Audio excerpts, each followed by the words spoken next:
Hey everybody, welcome back to another episode of the Knuckle Sandwich Podcast. This episode is a little different. We have all of our hosts here, and we actually have a guest. This is Justin. This is Nathan. This is Ace Boogie.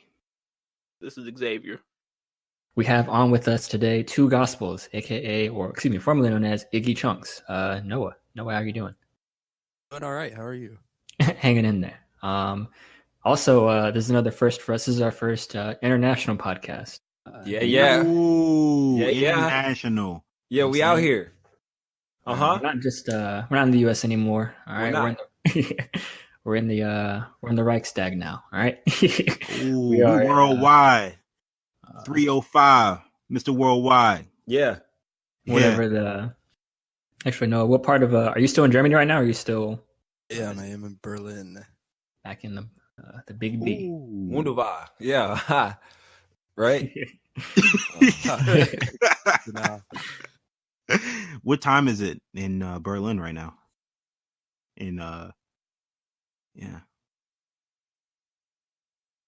Hello?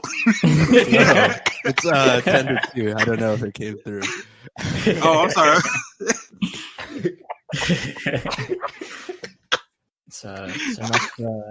At German engineering, their internet is nowhere near as capable as U.S. internet. I forgot there has to be some sort of delay latency going on right now. What'd you say? Internet moves at light speed. All right. I'm sorry. So what time is it? It's almost 2. Oh, almost 2. Okay. Oh wow, we got you up late. Dang. I'm always on crackhead hours. Okay, nice. Don't forget, in a few hours, I need those lottery numbers for tomorrow. Playing the Mega Millions. Cross seas. That's how the big guys do it, you know? Yeah. Except they don't tell you. Get somebody from tomorrow to tell you the numbers. Yeah. Wait, so Noah, do you speak German now? A little bit. I've been picking it up a lot more since I've been living here, but Berlin's pretty big on English speakers, so it's kind of hard. Really? So Very people international. walk up to you and say, "I want to speak English with you," and they don't speak German. Usually goes. Okay. I'm sorry, goes- Noah, for that. That's what accent. God, So sorry. Usually, if I'm going to the stores or usually like out for, you go out. Anybody under 35 speaks about fluent English. So Wow. Really? Oh, okay. That's pretty cool. You're not going to get that in the United States. you will not. I think people are trying to pick up Spanish more often than not, but it's going to be a hard time when China takes over. It'd be pretty rough. We don't know Chinese, but my cousins are in a Chinese immersion school right now, so they'll probably be head of state in like 20 years or something like that. In addition to having our guest on, we do want to do an interview. Like I said, this is a podcast of a first today. Yeah. So our first question, my first question is, I found this one on a website on how to conduct a music interview. Is, based on your Twitter feed, do you have any beef with any other music artists? I do not have any beef with other artists at the moment. Especially in Berlin, it's really easy to make friends here, and You cut out again. no beef on Twitter at the moment. Okay. Tell us actually a little bit about Two Gospels. What kind of music is it? How do you get the name? Give us just a little bit of background. Yeah, so I started it when I was at college at Tuskegee. I picked up my first synthesizer in my dorm room in Banneker Hall, and I started playing around with that and asked I've been making music since I was a child, but was kind of the first time I was playing around. I was getting really depressed with the military and school at the time, so music was kind of an outlet. My cousin, who's also been making music probably about the same amount of time as me, asked him to join on because he's a really good trap producer. And we got the name basically because the Bible, you have the 4 Gospels. You got Matthew, Mark, Luke, and John. There's no real Noah gospel, and I'm kind of like 2 Gospels. I'm kind of the bad seed in the family, so there's no Noah Gospels. So that's basically the name. Okay, cool. But you would say, I guess, that Tuskegee made you. So we got I would not.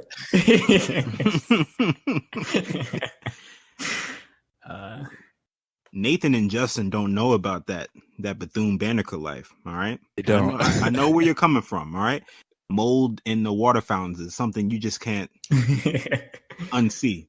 You know, I remember seeing half-eaten quesadillas in the sinks in the bathroom. people would just come in and turn on the sink, and they just brush their teeth with quesadillas in the sink. And that was life, you know.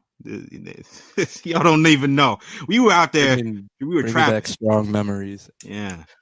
I stayed in Banneker for a summer, and that was just as bad.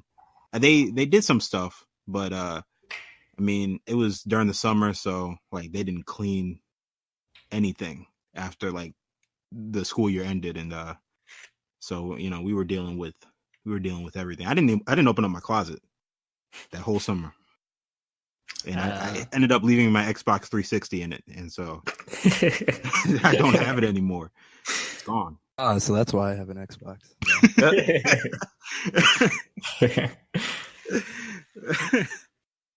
But I stayed in Banneker one summer. Right, it wasn't good.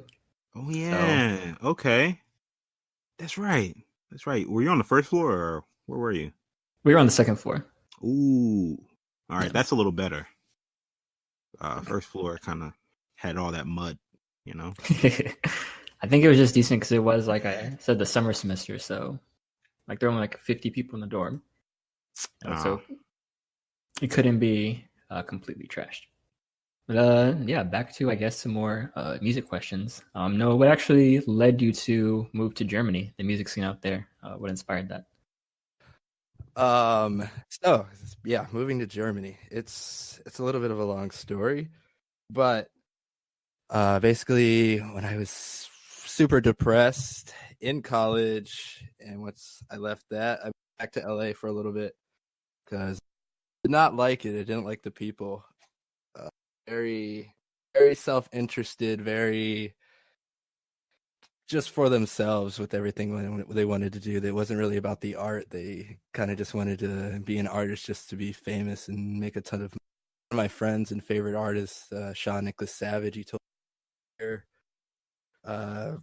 basically flew out, stayed with him, met great people, fell in love with the city, and had to do some visa things. I know it cut out a little bit again, but I heard you say that people did not, they didn't really respect the art. They just want to get rich and famous. I want to say that I rebuke that because that is exactly why we're doing this podcast, right? We're trying to come up, trying to make millions out here. Yeah, we're trying to make money. Nothing wrong with live that. in the hidden hills. So once we blow up, I'm gonna buy that part of Berlin that you're in, all right? And I'm gonna turn it right into LA again. I'll move to Slovenia. I'll buy that too. But cool stuff. Yeah, I get that. You gotta go. I guess where your passion is. I definitely respect that because you do have to do just when you watch from afar. You know what I'm saying? You do have a passion for music. You know what I'm saying? Which I'm glad to see that you seem to be enjoying life better. You seem to like what you do, so that's all I can ask for. For all those Iggy Chunks heads out there, I know we got at least one in the podcast. explain the change. Well, you said the change between Two Gospels and Iggy Chunks. Did you ever think you'll bring back Iggy Chunks again? Iggy Chunks is not coming back, but Okay. I've had Iggy Chunks since around 2010 when I was in high school. It was basically just any kind of little song I would write, and I just uploaded immediately. And the change from that to Two Gospels is just a professional move. Okay. I guess probably an even more important question then. About half of the name Iggy Chunks is Iggy himself. How's Iggy doing? He's doing well. My mom just sent me a photo today of him, and it made me a little sad because I miss him, but he's getting old, but he's still kicking and having fun. Good. That's all we like to hear. I have a question for Noah. Go for it. Was für Musik machst du? What? Is Us? Something about my music? I couldn't hear. Yeah. What kind of music do you make? I make a mix of synth pop, funk, R&B. I don't like to get constrained to genres because I just kind of like to make what I want, but I've been called the off-brand prince. Ooh, okay. So, Okay. I guess no trap orchestra, I guess. All right, bad joke. No, I laughed. I laughed, Justin. Okay, I did. All right, I just didn't make sound. All right, I felt that one. Somebody else gets a question again. Yeah. So when you're making your music, like, what is your process? Do you like have just music going on in your head throughout the day, or do you sit down in one spot, or do you? Yeah, I have multiple processes. So one of my favorites is just when I'm in bed around 4 a.m. and the melody comes into my head, grab my laptop real quick, my MIDI keyboard, try and jot it down, and usually something will come out from that. But either when I'm walking around Berlin getting inspiration from my friends or just the streets and just taking it in, a lot of things sonically will just start popping up. And then there are the other times, which is more like work, when I go into a studio and sit down, have to write something. I'll usually write out chord progressions and write everything down in a traditional sense. So you mentioned like chord progressions in traditional sense. Do you have a musical background, or did you learn recently? Yes. I studied my music around since I was 2, started on piano. Whoa. And I had no idea. That's cool. Orchestras and jazz through high school. He's an orchestra player, played that bass. So trap orchestra. Yeah. Violin. Don't try and bring it back, all right? You see how people laughed when I said it? You see that? That's that real comedy right there. All right. How about like lyrical inspiration? Where do you get that from? Is it That's my favorite part. I like writing a lot of upbeat or dancier things, lots of funky things, and then lyric wise, if you read a lot of things, they're a lot about heartbreak and just general sadness. So it's a way to just express some things. Those fancy they're funky beats. No, that's big over there. You get that one. What I guess what inspires you the most? Would you say like your emotions? Would you say, because you mentioned your friends, you mentioned the city, you mentioned your emotions. Yes, I think what inspires me the most is just kind of stepping back and realizing that I'm doing something I love, making money from it, and then just, I guess, to get a little broader, looking at love from a different perspective, seeing who you can love. You can love your friends, you can love your significant others, you can have love for pretty much anything in the world. Love would be the short answer to that. Love. That's deep. I'm gonna ask you an annoying question. Are you in love with anyone right now?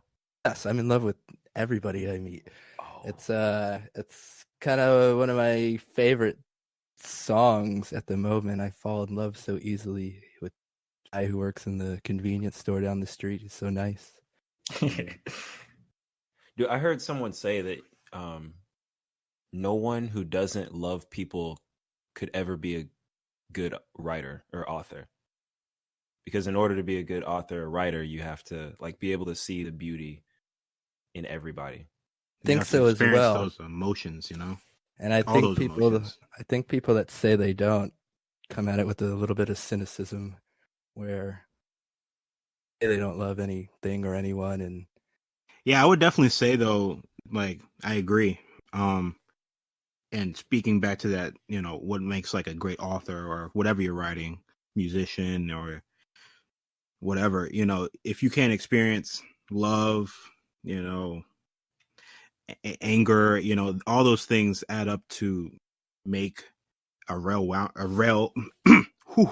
a well-rounded you know, author. And so I definitely would say love is probably a big part of that. Yeah. As well as, you know, the sad things and the good things and the, you know, not so fun things and the great things, you know. Yeah. I guess I have a question. What is your least favorite part about being a musician abroad? What sucks the most? I'd say getting all my gear from the States here. Very expensive flights to, well, not the flight itself, but paying for your,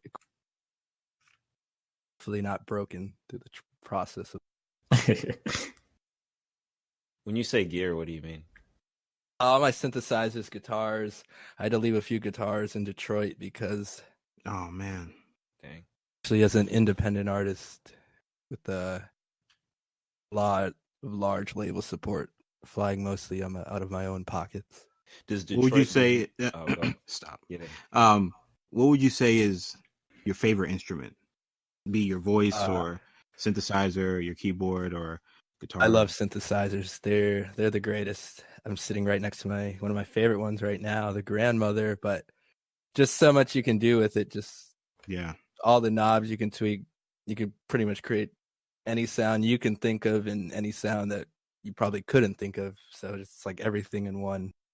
How do you say synthesizer in in German? Synthesizer. Nathan, please. I have a question. So, do you get to perform a lot in Berlin? Do. I've had a few performances in the last couple of weeks and a lot more coming up. Nice. What are the ones coming up? One is a DJ set at Das Gift. If you listen to this and you're in Germany, come through. After that, I have a festival the 28th. That is just me. I'm going to be doing a lot of new songs. And then October 30th. And then I will be back in the United States in November for a miniature tour. Oh, man. Where are you going through? Going to Detroit, Chicago, and Birmingham, possibly Atlanta. We will see. Ooh. That's so cool. Might have to catch that southern route that you're taking there. Yeah. Get booked for homecoming. That's in November. Yeah. Make that happen. Just think about how you asked if Tuskegee made him, and he was like, "Nope." I'm saying, I mean, I get it. Business is business. With all this, like I feel like the man makes himself. I feel the experiences. That's deep. What experiences do you feel like made you, if you are comfortable sharing? Yeah. Okay. So I guess we'll just start heavy with it. One of that's really big was when I tried to kill myself. I ended up in the mental hospital in Alabama it's not a nice place to be. It's hard being demeaned by a lot of the nurses and a lot of the doctors. But one of the things that got me out of it was music, because in the morning we'd have a physical therapy session, and we were allowed to play either one or two songs.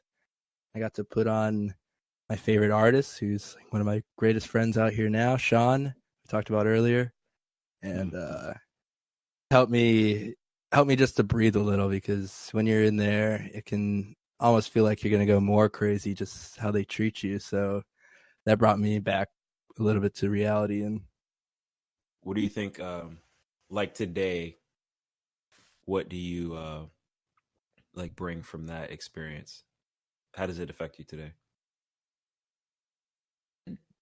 Mostly just brings more stuff to the writing. I mean, I can pull back to a situation where my life was, I think, the lowest it could go. I mean, a lot of bad things in life will happen, but you gotta look at the small things just to get you through each day. But yeah, I know a lot of like the best artists and the artists that people cling to. I guess as you'd call like a cult following, are artists who like put their pain in the music, and then listeners are able to say, "Hey, I'm not the only one, and this sounds good. Therefore, I love it." Shameless plug with that on my last full-length album, Dinner With. You can go buy it in stores and online. A lot of the tracks are unfinished because at that time I was super depressed, just trying to complete them all, mixing, mastering. I was just kind of done with it, and I left a lot of the tracks raw in a way to express that I'm not feeling good. I don't know where to go with what I'm doing with this writing, and I'm just going to put it out. So it was actually kind of a healing moment when I was able just to release it, even though a lot of the tracks are still not how I would like it, but it shows a very raw side of me. Yeah. I actually appreciate it when it's weird when artists don't finish their tracks. I know someone just got really mad hearing that, but it reminds people that like the artist is human too. Yes. You know, like if I hear an artist, their voice crack or something, it's like, oh, and I identify. I don't reject them. I'm like, oh, they're just like me. Exactly. Yeah, just trying to keep it. Just gonna keep it on the level. Just give people. Yeah, it's becoming, I guess, from a listener to an artist, also changed the perspective on that. I mean, seeing my favorite artist before in concert, and then getting to know him now, it just made me realize he's also another human. He's made tons of mistakes. I've made tons of mistakes. So I'm looking at your album right now, Dinner With. Is it called Dinner With? Yes, Dinner with Two Gospels. Dinner with Two Gospels. Can you explain? You could say title? Two Gospels Dinner With. So yeah, I came with that title because I came up with that title for that reason. Just how you say it. You don't know how to say it. It could be Dinner With Two Gospels, or it could be, have you heard Two Gospels Dinner With? So, what would you say is your favorite song on this album? Oh, I've got to go through that. Give me a second. I think I'd say Wolves. Okay. That's a fun song to sing live. It allows me to just, I usually open with it and I get to scream and get a lot of pent up emotions out. That's awesome. I know my personal favorite from that album is the song titled Sapelo. Oh, why? Named that after one of my good friend's dogs. Yeah, Noah was cool enough to. I bugged him for I think years, saying name a song after my dog, and he finally did. And as long as this music is, as long as that music is available, Sapelo will always be here. It is pretty meaningful. So I see Berlin at the end of the album. It says contains hidden. This track, yes. Getting it to Spotify and the streaming services is weird because originally there was about a 40-minute space before that bonus track plays. Oh, So wow. if you buy the album, you will hear that space, and if you're willing to wait or just skip, you can hear the bonus album or a bonus track that I've made. Dude, I'm excited. I should have listened to this before. Yeah, we do this live, right? We Every all week. make mistakes. This is you just learn. We just learn. I want to be able to, those great interviews where they're like, yeah, I noticed on Athena 2, you had this line where you said, oh, I ate a cheeseburger next to the Bundesmaxen. And what does that mean? Where did that come from? Okay, here. I have a question. What are some of your just favorite lines that are on this album? Oh. Coming back to that, I don't really listen to my own music that much, so Oh, okay. Yeah. Only time. Yeah, I respect that. I really do. Only time I kind of come back to it is when I'm rehearsing and I need to remember my lyrics. But okay. I think I've got something written down that's my favorite. I can give you something though. When you say like you're getting ready for performances and you have to remember your lyrics, do you ever get nervous going up on stage? Like, hey, it's been a year since I sang this song, and like this may be someone's favorite song, and then you mess it up. Oh, all the time. Yeah, alcohol is a great cure for the nervousness. But yeah, it's all nervousness until I step on stage. Then it's just fun. It's just performance. It's just me going all out. Showtime. And sorry. Oh, sorry. Go ahead. No, go ahead. Yeah, I think. I've pulled up something. This was on the track "Spite." One of my favorite lines is just like 9 times out of 10, I'm calling you first, and it's just that's mostly about friendships in the States. When you're with a significant other, just your friends in general, just trying. Every time I always have to make the plans. I have to contact somebody if they want to hang out or if they want to talk, but nobody really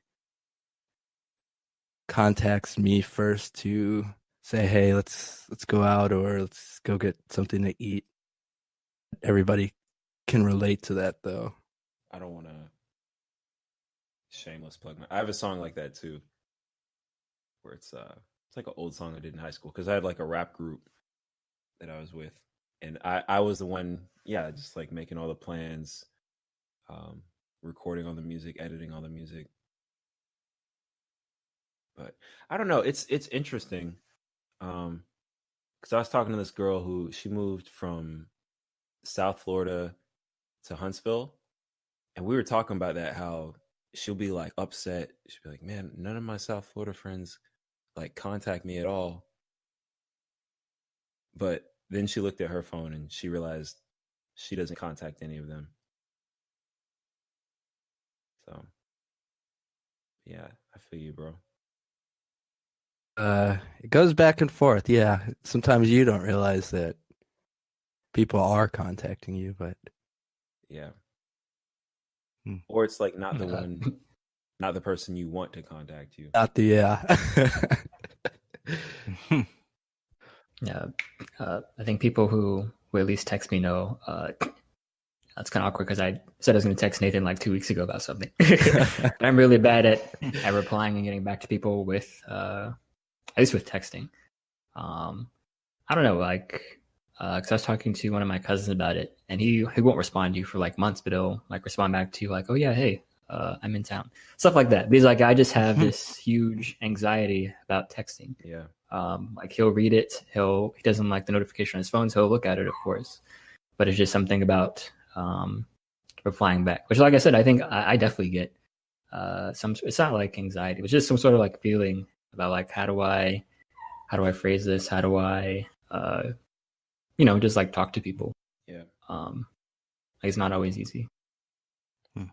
I think like a highly underrated thing in our generation is like going and just like getting something to eat with someone, or like grabbing coffee with someone and just sitting at a Really table is. and talking. It really is.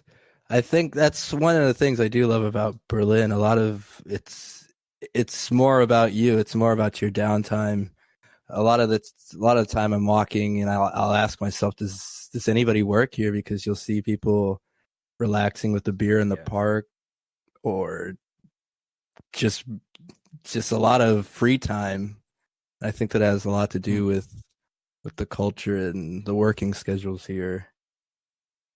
But it is very underrated. So everyone is just so highly efficient. It's because they are part machine. I don't think they told you that when you moved there. Did not.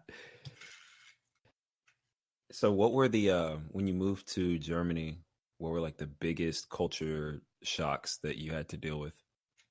I had a bigger reverse culture shock with a lot of things Americans do. There's a lot of when you came back. No, going there and looking back at what Americans do, and seeing Americans in Berlin, especially tourists, they have a weird way about just general things like going to the store. And I mean, small talk isn't big here, and I don't knock on small talk. It's nice every now and then, but it's a little bit easier to get your things done when you just go in, buy your things, and leave. So like store clerks, they just don't. Let's give you a little hello. Yeah, hello, and then a tschüss, which means bye. Dang. I'm trying to think of what is a small talk scenario. So all the people in Germany who like walk their dogs and stuff, they don't be like, "Oh, I love your dog," and "Oh, what kind of dog is that?" And no, not really. Yeah. Yeah, mostly in Europe, people, I mean, everybody's really friendly, but they're not friendly until they're your friend. They're really big on becoming friends first, more than just an acquaintance or somebody. Like maybe a less aggressive New York City, maybe like things are kind of always moving, but like people want to stay in their lane until they're comfortable with you. Yeah, usually, but Germans will, well, anybody in Europe will come on to you pretty quick if you're compatible. Well, you've convinced me. I don't know if that was your goal. If you're working with Germany to get more people. I wish they would pay me for this. So this is a dumb question, but do they just call German shepherds over there? Time out. You're in timeout. I'm not actually sure what they would. I think they. I don't think they would call them German shepherds. Maybe Deutsch, but shepherds would. Okay. I just wondered. I have a quick question. You talked about alcohol earlier. Have you are you going to Oktoberfest, or have you been to Oktoberfest? That is very touristy. Yeah, I mean it's I would not like to go to those things because it's just a lot of American tourists, and I don't like to talk down other groups, but very broy groups, very excuse my language, douchebaggery going on with people coming in. So it goes like this, dude. Are you going to Oktoberfest this year? And it's like, yeah, bro, really? Bro. Pretty much like that. Have you ever been to a bar and an American just walks up there and is like, "Yeah, I'll have a Bud Light"? I think not for a Bud Light, but for something like a Pabst Blue Ribbon or something. they slap people that like try to get light beer and stuff like that. You're like, they can shine a light through your beer, then you're done.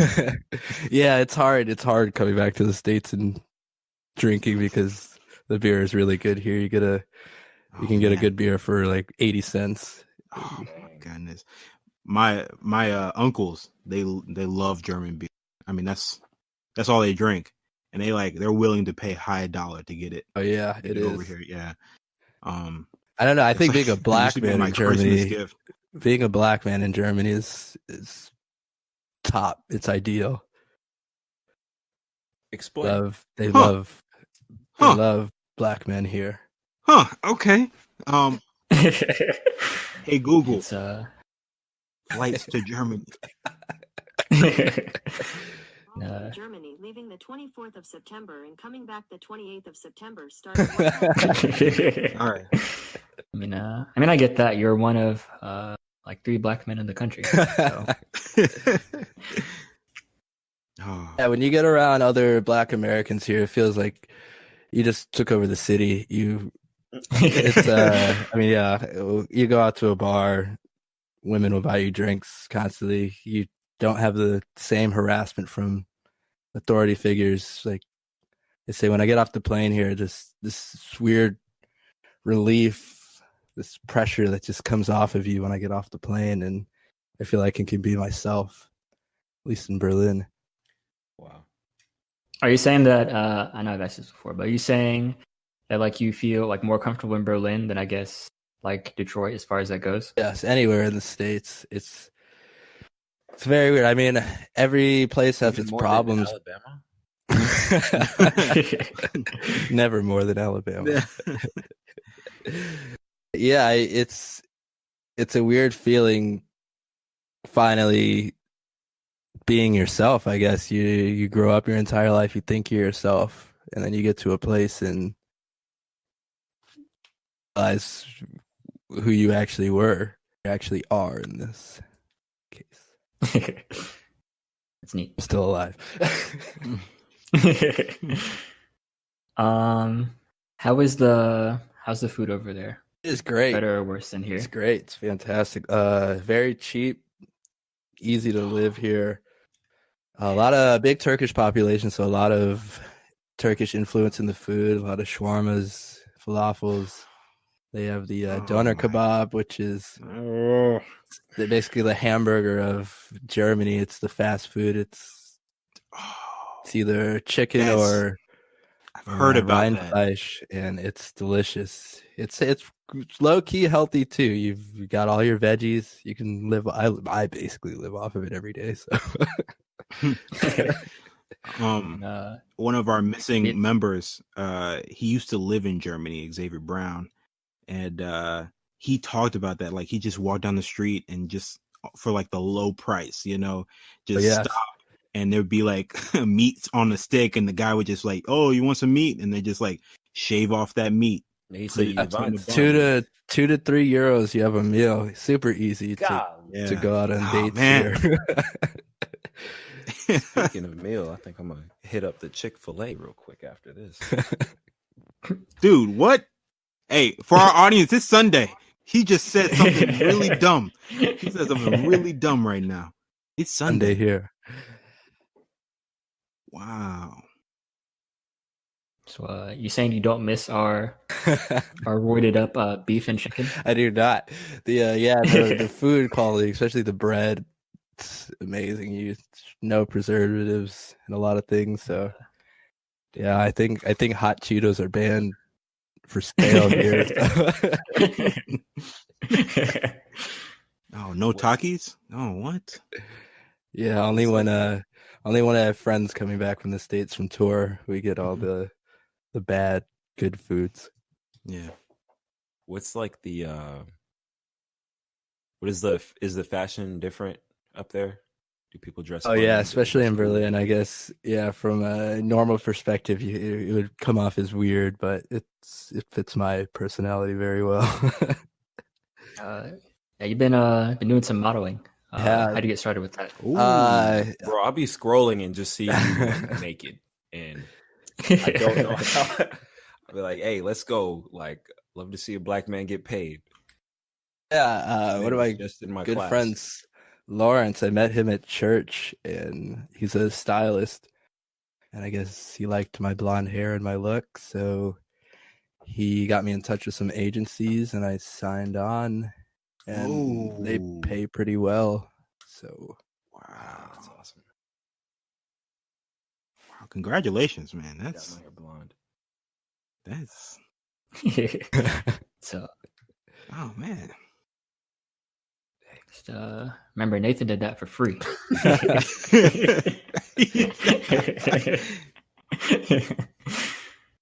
Ooh. But yeah, that's pretty cool. That's really cool. I had a follow up for that. I forgot. I'll come back to it. So when you said from a normal fashion perspective, it's kind of weird. What do you mean by normal, and then what do you mean by weird? Like, Yeah, what so would normal normal would be, I mean, yeah, where do you go out when you like I guess you go out on not on a like a night out, but you just go out with the house. What are you wearing? Khakis? I'm marking my American Eagle short sleeve polo, a Hollister hat, Aeropostale board shorts, and your Forever 21 earrings. Yes.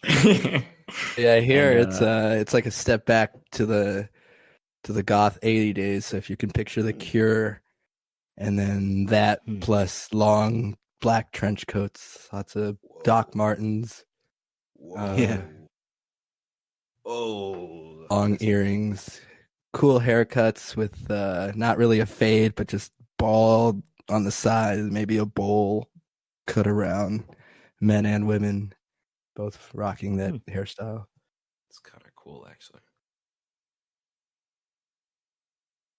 Dang, I know this wasn't your intent, but you are selling me on Germany.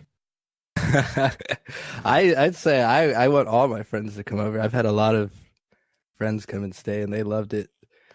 And I always say, like, once you like your first day here, you're gonna fall in love, and you're never gonna want to leave. So be prepared to look for an apartment. Especially engineers, yeah, coming to Berlin, you'd be rich here working with some of the car industries. I would love that. Well, work for Mercedes or something like that. well, Porsche. Ooh, man. It's a classic Volkswagen. You know what I'm saying? Back to my roots. The Honda of Germany, yes. in Berlin. Poor, and I'm living very well, but if you brought money, you'd be a king. Yo, is this a podcast or a commercial? Like, Yeah, you shouldn't have said that. You shouldn't have said that because come on, man. I'm over here. Nice. I was gonna ask something about that. Still, until Nathan started breathing into the mic, I couldn't. Oh man, it'll come back to me. I'll ask it eventually one day. So I was gonna back to the blonde hair thing. I was gonna say Frank Ocean stole that from you. Did Ooh. so did Jaden Smith. Yes, he did. It's a lot of things I get. I get Jaden Smith, Dennis Rodman. I got Will. I got Will Smith when I was in Slovenia, and that's nice. They just associate with that with maybe the 4 black people they know. By yes. They're like, which one is he? Have you ever just gone along with it? You know, just like, yeah, let's take a picture. You know, like, or like not with somebody of that caliber. But yesterday I was at a music festival, and I guess all black people looked the same. One of my friends had just performed, and a lady came up and said my set was very good. But I was just working, not performing. So. I took the compliment. I said, thank you.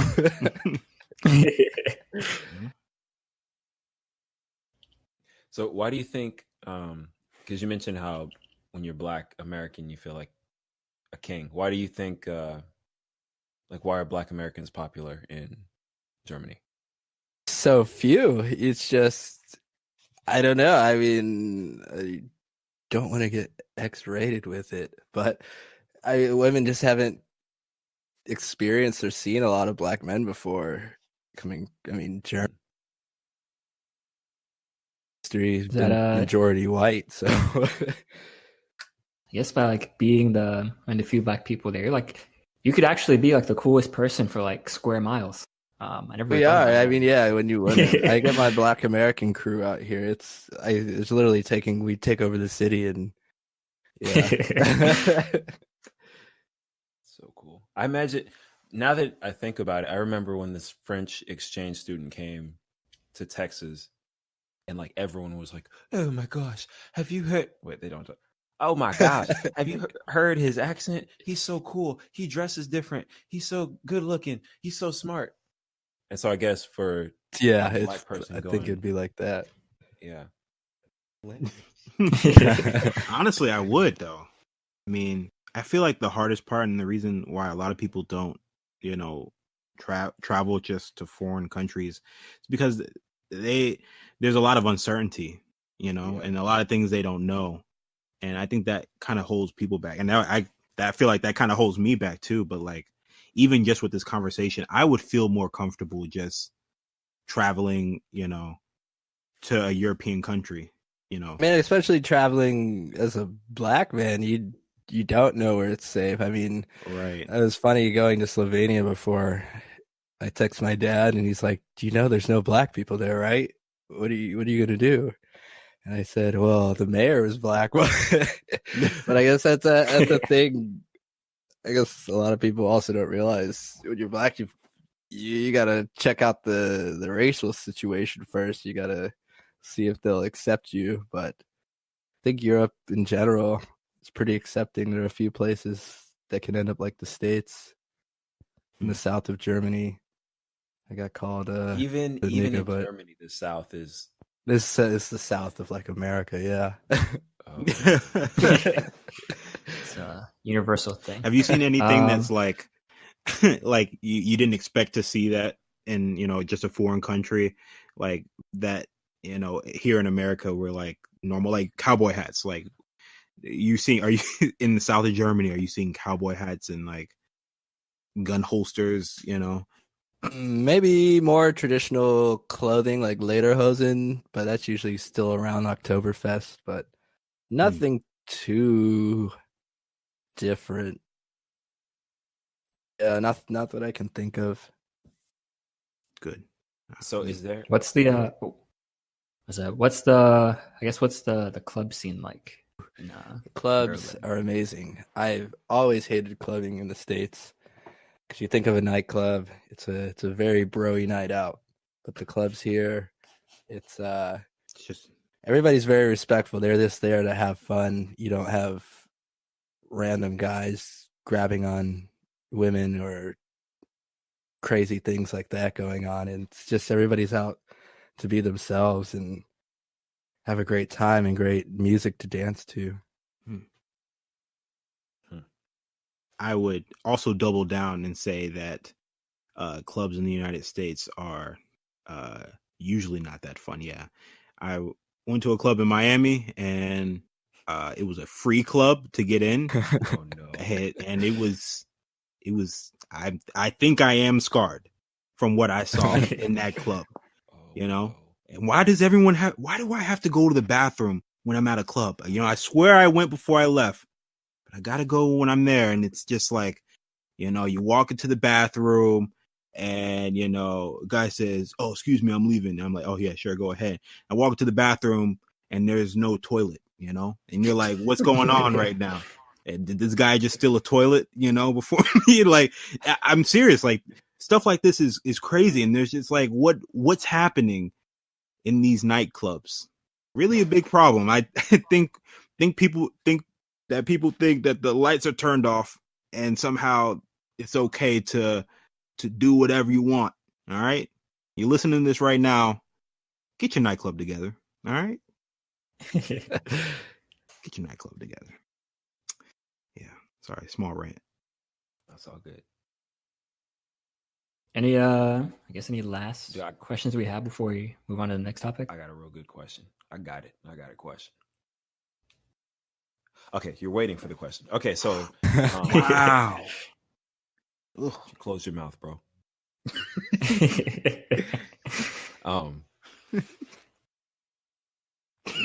What? Okay, how about you open your mouth, boy? What was that sound? Like you just gave birth. What was that?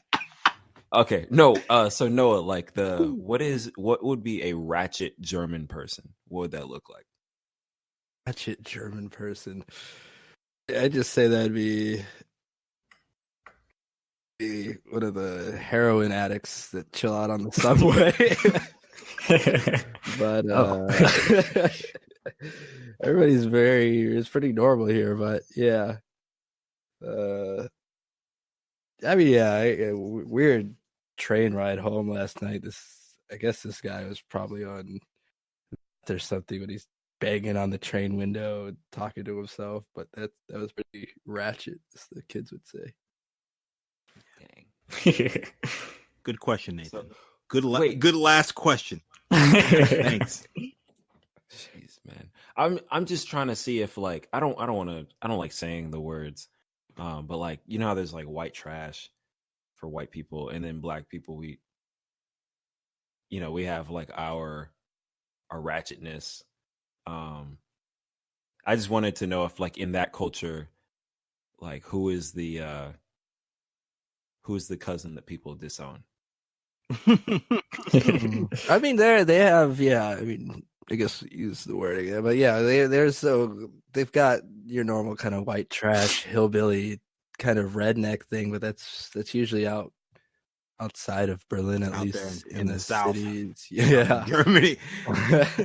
It's I mean, you don't see it too much, but I mean, yeah, I guess the overweight tanked thing, but everybody kind of stays out of each other's way, so there's not like that That's actually act racism or something. that's really interesting. So like rural lifestyle versus city educated lifestyle, that might be like a universal. I think it is. 'Cause, yeah, I mean, yeah, I a lot of times I'm walking around and I think, am I in Germany? I thought I was in the States, but then I'll read a sign and I'm like, oh, that's yeah. My first flight to Berlin, when I was on the train, I saw, I guess, stereotypical looking American couple, very overweight, very, I guess you would say, white trashy, and I was like, oh, what am I getting into? So I guess they don't fly Confederate flags down there. No, you don't see a lot of flags anywhere. I don't see any German flags really. I guess that's because of the history. But interesting. Huh. I saw one American flag. I think there's an American company here. So that was the biggest flag I've seen of any flag here. And it was American. Everywhere we go, okay? It's an American thing to do. We just go and just put our flags there. We here now, This is ours. Pop up the flag. It's very nice to not see a lot of lifted trucks driving around. You hear that, Nathan? It's nice. People don't want four-wheeled F-150, in the rear. Machines. Come on. Is the German version of that like a lifted Beetle? Yeah, we know. Yeah, a lot of people don't drive here, so Okay. Working public transportation. very, Wow. very good public Yeah. transportation. But What I is like it, like I trains, like the buses. These buses, trams, all use one ticket. What? Oh. €2.80 for a one-way ticket. Oh, nice. But I did No like the ticket sound checkers. of a Beetle on 24s. Don't knock it. So I have a few popcorn questions, Yes. just quick. So do they drive on the right or the left side of the street? I'm on the right here. Oh, okay. Are electric cars bigger in Germany, or is it? I say diesel, actually, because regular gasoline is unleaded is very expensive. It's diesel cars? So for efficiency, a car, I'd say 99 point, all manual. Okay. How big is soccer over there? Oh, it's huge. What? I guess that's the football is that's the American football of Europe. That's awesome. Yeah, my parents made it out to a World Cup in England like 20 years ago, and they said it was just crazy. I mean, It's great. You can't compare any U.S. sport to it. The people they go insane here. Wow. I guess I'm moving to Berlin. Jeez. Yeah. Are there? Oh, never mind. I was gonna ask Oh, if there's black people there, but I was actually surprised how diverse. I guess it's really just Berlin, but yeah, very, very, very international city. Black people from everywhere here. oh, okay. I send you my resume. You think you could pass it around? Yeah. I got some resume paper right now. Ship it Do out they? to you. Does Germany get along with the neighboring countries around it? Are they more friendly with one or the other?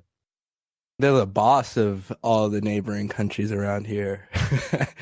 They got The EU. Yeah, the EU. They have the highest GDP, and Yeah. they make a lot of money here. So a lot of Germans will go out of the country for their vacations, and they'll be the majority of tourists. And a lot of foreign signs are in German.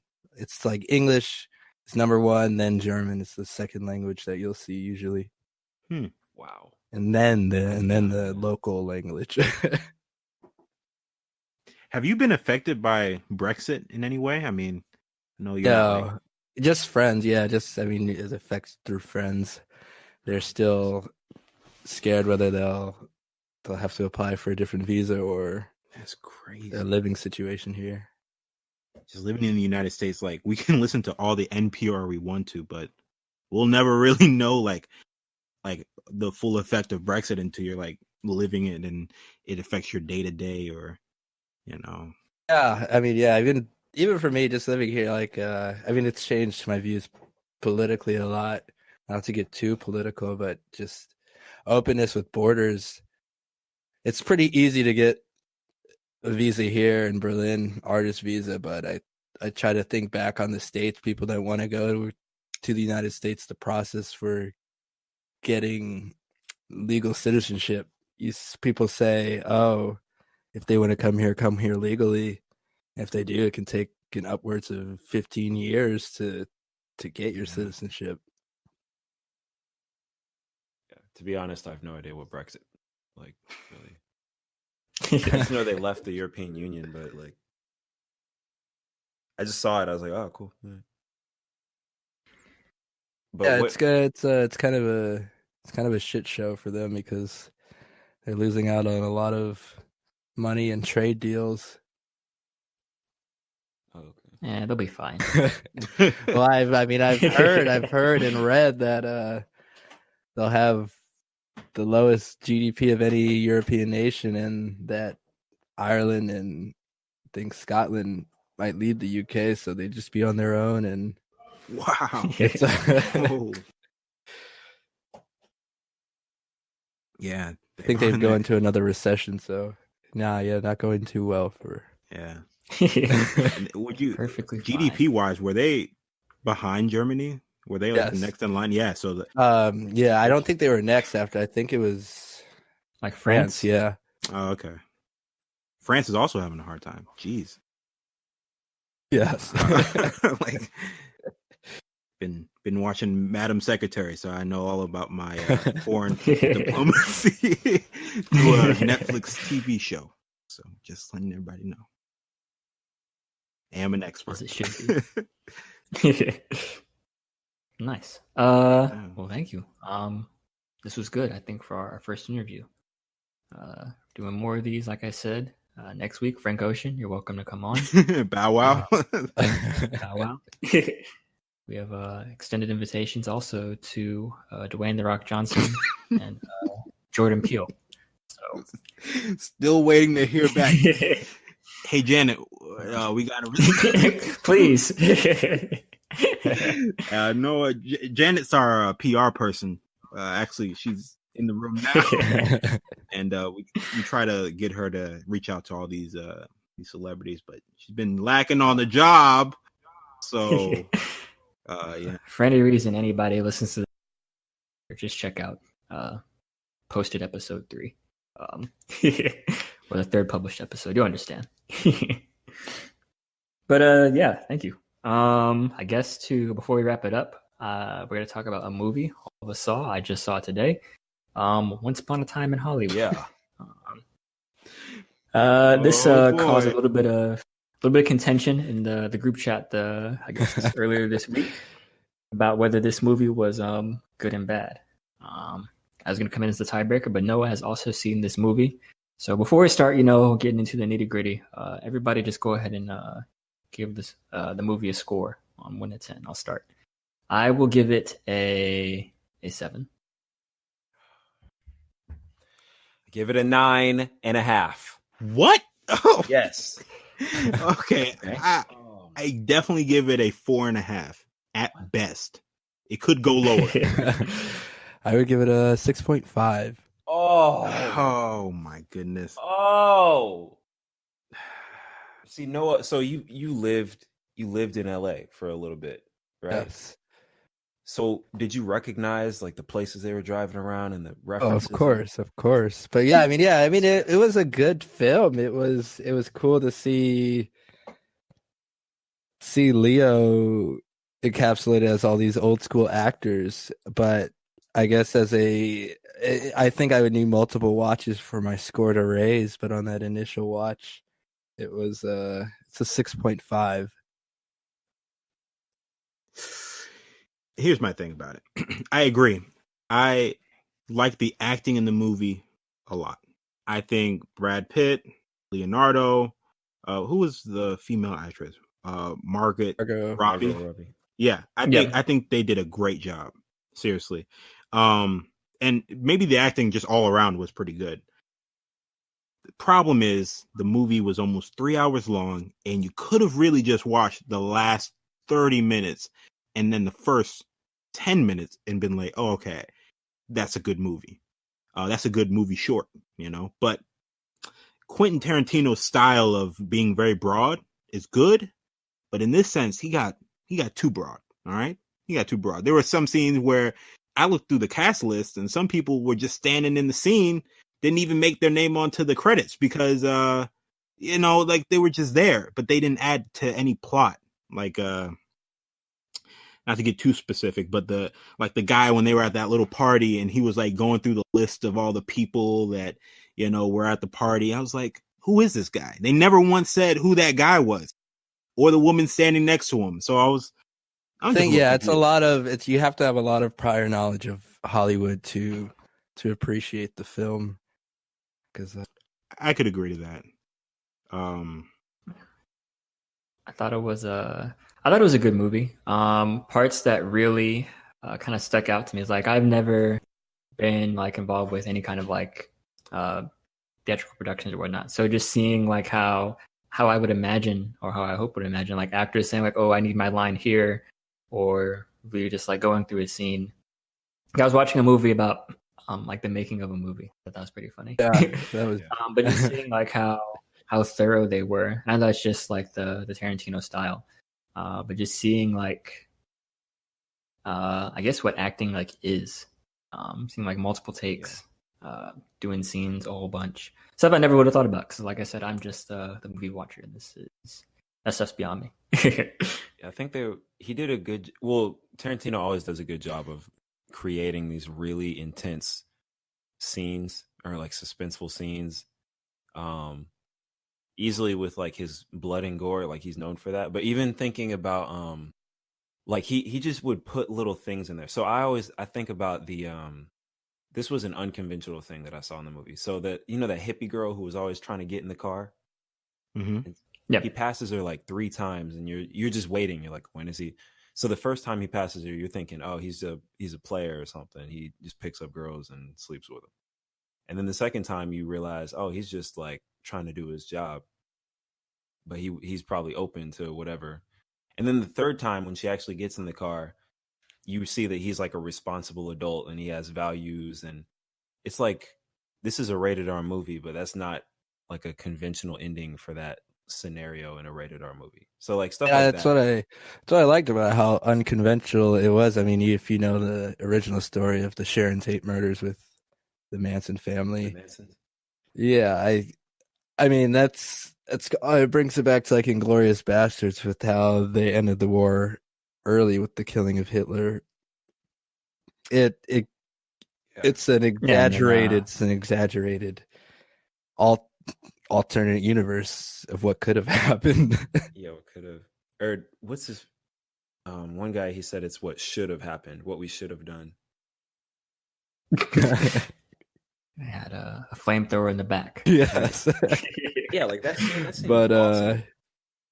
yeah, but I don't know how to contend that with reality when he was on acid from that acid tip cigarette.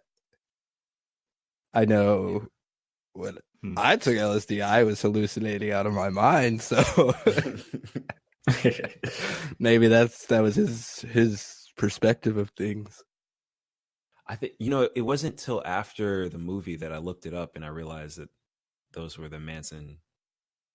Like I didn't know anything about the Mansons, but I realized. So the guy who went up to Sharon Tate's door and he just kind of First knocked time. Yeah, he was wearing those the first bell-bottom time. Yeah, that was Charles Manson. Long hair. So that was Charlie. Yes. Charles Manson. Oh my gosh, that's crazy. And then Tex, he was talking about, hey, Charlie told us that we need to do this and that. Yes. Yeah, it wasn't until that moment that I realized what I was watching.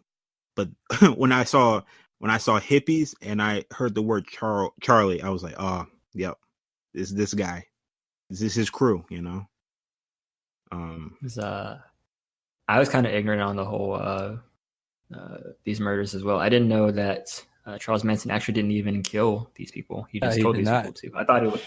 Yeah, he was just I guess ordered it. Wow. Yeah, I didn't even know that.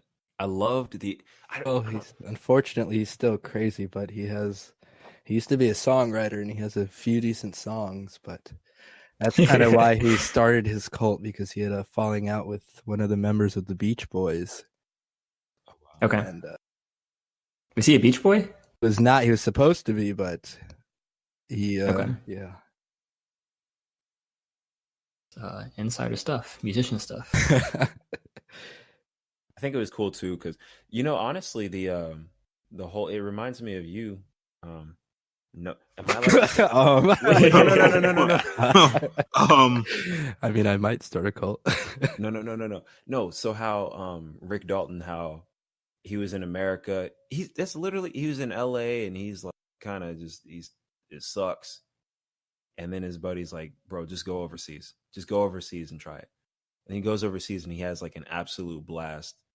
I mean, that's what a lot of people. Marvin Gaye. I'm gonna bring him into the mix. He's my favorite artist, one of my favorite artists, and when he spent some time in Europe, that was his recovery of everything that was going on in the States. I mean, even David Bowie, he's from the UK, but spent a lot of time in Berlin and he's writing a lot as well. That's so interesting. Where would you guys rank this movie in like Tarantino's line of films? That's a good question. I would put this at the bottom, but bro, don't feel like you guys have that same view. So I want to know. First, I got all his movies. I've only seen a few of his movies. We can stick to mainstream. I mean, there's like probably a lot of stuff that got Django Unchained for me, and this movie. Oh, and Inglourious Basterds. Hateful Eight. Have you seen that? Still haven't seen that. I fell asleep on that one, so no. Wow. Very good. You should finish it. Pulp Fiction definitely at the top. Yep. For me. Just skip over Kill Bill as well. Those are amazing. Ooh, Pulp Fiction. That's a hard one. Yeah, I didn't think about it. Oh, but Django too. I don't know. I would say turn slavery into a comedy. I don't know. But yeah, it was a good. It was a very good movie. Yeah, I thought it was a good movie. I don't know if I thought it very good. He turned slavery into a comedy for a second, but yeah. Yeah, I had a funny retort to that, but I forgot.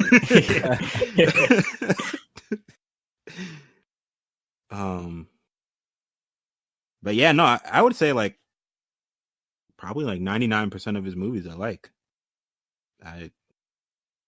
They're all like different. Yeah. Even this movie, I can admit this movie is different. Someone described it really good as like what should have happened. But when I left the movie, I thought, well, that's not what happened. And now it makes me think more about like what actually happened and how kind of that was like really messed up and kind of sad. But if you describe it as like what should have happened, and now I might be like, well, yeah, I agree, like I think that would have not been great, but I mean, I think it would have been a lot better than what did happen. Yeah. So I do like it like that. He moving on. He directed Hostel Part 2. And that's Really? that's pretty weird. Yeah, I'm looking at it. Tarantino has a dark side that I did not know about. For those that don't know the Hostel series, just stay out of it. All right. He had a zombie movie, right? Was it Planet Terror? The girl with one leg and one leg is a gun. Oh, I remember that. It's I don't know if he directed it, but I do know what you're talking about. Yeah, I don't know why I knew about that thoroughly in middle school. It's Robert Rodriguez, but I think he had some writing and production credits. Okay. Yeah, I remember like back when Blockbuster was a thing. Yeah. That was one of the posters in the windows because we had a Blockbuster by the house. Mm-hmm. Desperado. Wow. Out of the 3 Tarantino movies I have seen, I definitely remember Django Unchained, Inglourious Bastards, and then this. Have you seen Pulp Fiction? No. Gotta see it. Ooh, Netflix, Smith. You should. Yeah. People might say it's overrated, but I think it's good for a reason. Like you can watch that movie quite a few times and just so many things you can pick up. I also you just gotta appreciate Quentin for like the actors he puts in his movies. Like he doesn't have any bums. And how he started independently.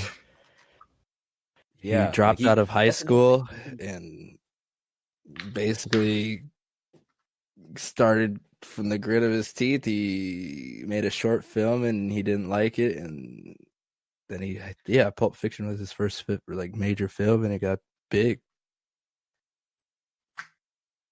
Yeah, and it's one of the all-time like critically acclaimed movies.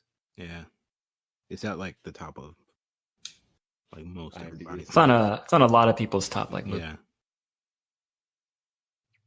I would say IMDb probably, Rotten Tomatoes probably have it up there. Just wait until I make my review. Bringing it back down. Also, I just want to highlight the fact that Leonardo DiCaprio played an actor. Like he acted an actor as an actor. Yes, an actor. I was looking at that he's from LA, but like he had that southern accent like really down. Like I couldn't not tell like he wasn't from there. I was impressed by that. Yeah. He's just real. Shout out to voice coaches. Shout out to him. I didn't get annoying. That's kind of my if the accent gets annoying, then kind of you can tell it's bad. And then did Brad Pitt have a southern accent too? Brad Pitt is from Memphis though. Okay. Oh, so it wasn't a big deal. Yeah, I liked it. Man, this movie was just there's so many moving parts. Like even the scene where I need to stop saying Brad Pitt, where he goes home and he's living in a trailer and you just see him. He has a dog that's just perfectly trained. You see him open up the can and the slop just kind of falls out. I did like that scene though, not for that reason. To highlight, really to highlight just how, different of a life that he lives, when he's not hanging out with Rick, and but he's not really complaining about it. And did they say did he kill his wife in that movie? They did a cut to, and yeah, him on the boat. And I couldn't tell if that was just them joking about the situation or if that was a full reenactment of what happened. Yeah, couldn't tell what was going on there. I don't want to say it was a funny scene, but it was kind of a funny scene. Yeah, I know it was controversial with him and the scene with Bruce Lee, but even then I thought it was that's pretty well done.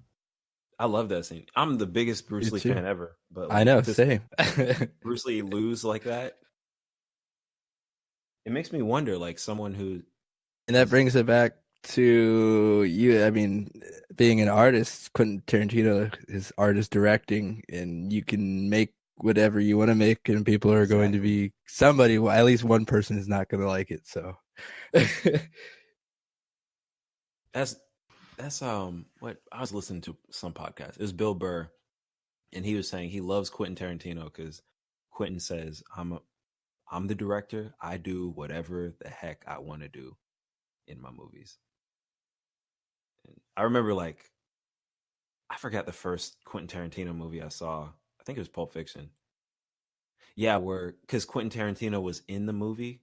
And I was like, oh, that's Quentin. And then he just starts dropping N-bombs over and over. I was like, yo, you can't do that. You can't do that. You can't do that. But then you realize you can do whatever you want to do. You can do whatever. Yeah. So back when I was 13 and I saw it, I was like, I hate this guy. But now that I'm 23 and I'm watching, I'm like, I respect him. It's the same way I felt, I guess, with Django Unchained. 'Cause I saw that with my dad in theaters, and that was 2012. So I guess I was 15 or 16. When you're that young of age and you see a movie like that with your parents, it gets kind of awkward for you. But he's just laughing and having a good time. So yeah. That new Jamie Foxx scene is still in my head. You just can't unsee that in an IMAX theater size screen. And this man, woo, that was rough. Yeah, I did also see it with my parents. That was yeah. But see, that's the beauty of Quentin, because he has so many of those scenes that we cannot forget. Like Jamie Foxx naked, or in Pulp Fiction, there's so many of them. There's when the girl overdoses. There's that Kill torture Bill scene. Man, Kill Bill. Oh my gosh, that was pretty bloody. Even in Once Upon a Time in Hollywood, at the end, the flamethrower scene, or the dog. The pit bull dog slop scene is always, I don't know. You keep saying slop for me. What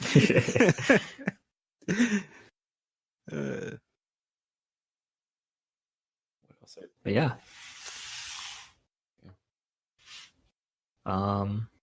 We got this is our longest episode. Yeah, long form With podcast. podcasts, you should always just let it run and just keep talking. You have your we got I almost got 2 hours of audio. It's been 2 hours. Holy cow! Since start recording, at least. Oh my gosh! Oh man! But yeah, thank you, Noah, for taking time out of your busy schedule, hang out with the Knuckle Sandwich Boys. You know what I'm saying? Dude, thank you for having me. It was very fun. Hopefully we didn't. Hopefully don't ruin your credibility when we drop this. I have none. Yeah. Thank you, everybody, who hopefully will listen to this. we'll do more stuff like this in the future, trying to get more people on. I guess without any further ado, we'll see you all next time. Yeah. Ace, you got anything to say? Nathan, it's gonna rain in 10 days, so you can finally take that shower you've been wanting. So get ready. Yeah, let me borrow your shower cap. No, come on, dude. Dude.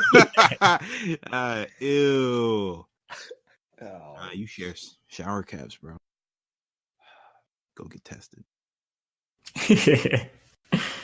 Yeah, thank you, everybody. We'll see you next week.